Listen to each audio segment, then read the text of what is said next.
Assalamualaikum warahmatullahi wabarakatuh. Selamat siang semuanya. Sebelumnya, terima kasih kepada Bapak Atri Nodi Meja Putra MAK, selaku dosen mata kuliah Akuntansi Manajemen, yang telah meluangkan waktu dan mengizinkan kelompok kami untuk presentasi hari ini. Dan terima kasih juga kepada teman-teman semua yang telah hadir di pertemuan kali ini. Kami dari kelompok 7 akan mempresentasikan tentang mekanisme analisis biaya, volume, dan laba. Dan sebelum itu, saya akan memperkenalkan anggota kelompok kami. Saya sendiri, Miftahul Mukaromah, dengan NIM 63200-500. Saya Selvi Ardana dengan NIM 632021. Dan saya Setiawati dengan NIM 631905444. Saya Hairil Fadilah dengan NIM 63200-581.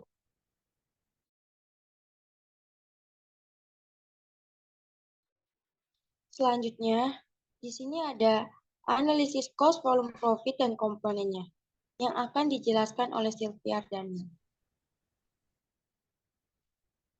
Saya di sini akan menjelaskan analisis cost, volume, profit, dan komponennya. Analisis biaya volume laba merupakan suatu alat yang sangat berguna untuk perencanaan laba dan pengambilan keputusan.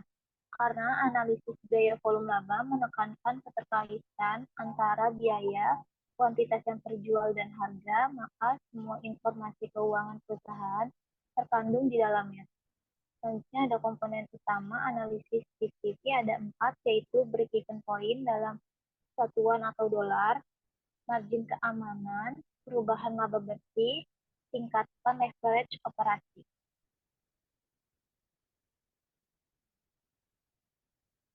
Selanjutnya ada contribution margin. Margin kontribusi adalah jumlah yang tersisa dari pendapatan dikurangi beban variabel dan juga merupakan analisis biaya volume laba, bagian dari manajemen akuntansi terhadap margin keuntungan dalam penjualan per unit dan berguna dalam melaksanakan berbagai perhitungan atau digunakan sebagai ukuran kepengaruhan operasional.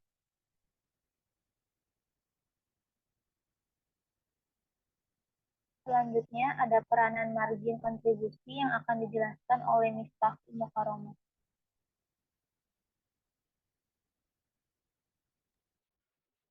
Baik, di sini ada peranan margin kontribusi atau dasar-dasar analisis TVP.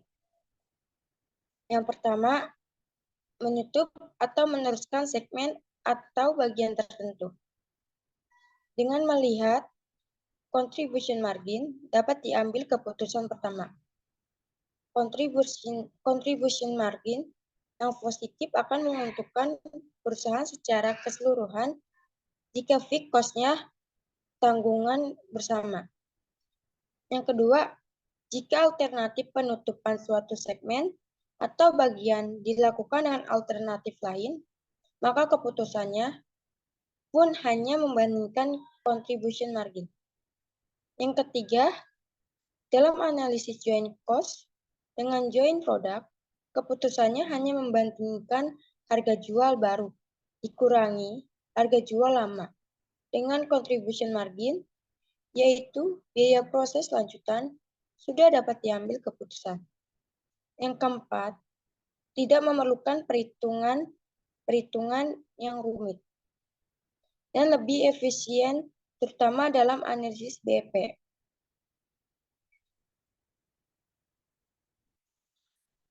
Selanjutnya di sini ada analisis break-even point. Analisis break-even adalah teknik analisa untuk mempelajari hubungan antara volume penjualan dan profitabilitas. Analisa ini disebut juga sebagai analisa impas, yaitu suatu metode untuk menentukan titik tertentu, di mana penjualan dapat menutup biaya, sekaligus menunjukkan besarnya keuntungan atau kerugian perusahaan jika penjualan melampaui atau berada di bawah titik tersebut. Selanjutnya di sini ada break-even product mix yang akan dijelaskan oleh Setiawati. Baik, terima kasih sebelumnya. Break-even product mix atau BEP kombinasi produk adalah BEP kombinasi produk harus dengan asumsi proporsi atau kombinasi konstan. Misalnya, jika produk A berjumlah 3 unit, produk B berjumlah 4 unit, dan produk C berjumlah 5 unit, jika kombinasi berubah, berarti total sales, total variable cost, dan margin kontribusinya berubah. Sehingga mengubah pula titik BEP-nya dengan asumsi kombinasi yang terjual konstan. Dengan rumus yang dihasilkan, BEP sama dengan biaya tetap dibagi margin kontribusi produk A dikalikan dengan proporsi penjualan produk A ditambah margin kontribusi produk B dikalikan proporsi penjualan produk B ditambah margin kontribusi produk N ditambah proporsi penjualan produk N. Selanjutnya ada manfaat analisis break-even point. Ada 5 manfaat dari BEP. Yang pertama, sebagai alat perencanaan untuk menghasilkan dan mengevaluasi laba. Yang kedua, untuk mengetahui hubungan volume penjualan yang diproduksi, harga jual, dan biaya yang dikeluarkan. Yang ketiga, untuk mengganti sistem laporan yang tebal dengan grafik yang mudah dibaca dan dimengerti. Yang keempat, sebagai bahan pertimbangan untuk menentukan harga jual. Yang kelima, sebagai bahan atau dasar pertimbangan dalam pengambilan keputusan.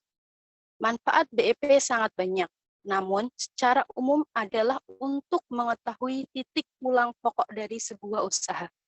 Titik pulang pokok adalah tingkat aktivitas di mana suatu perusahaan tidak mendapatkan laba dan tidak juga rugi.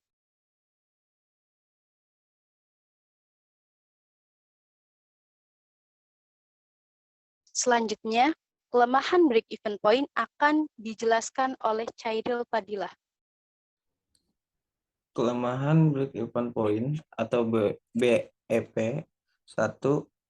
Asumsi tentang linearity pada umumnya baik harga jual per unit maupun variable cost per unit tidaklah berdiri sendiri terlepas dari volume penjualan. Kedua, klasifikasi biaya kelemahannya. Kedua, dari analisa break-even point adalah kesulitan di dalam mengklasifikasikan biaya karena adanya semi variable cost, di mana biaya ini tetap sampai dengan tingkat tertentu dan kemudian berubah-ubah setelah melewati titik tertentu. 3. Jangka waktu penggunaan kelemahan lain dari analisa break-even point adalah jangka waktu penerapannya yang terbatas. Biasanya hanya digunakan di dalam pembuatan proyeksi operasi selama setahun.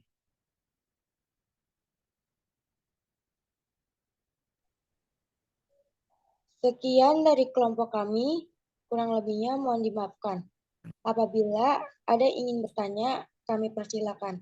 Terima kasih.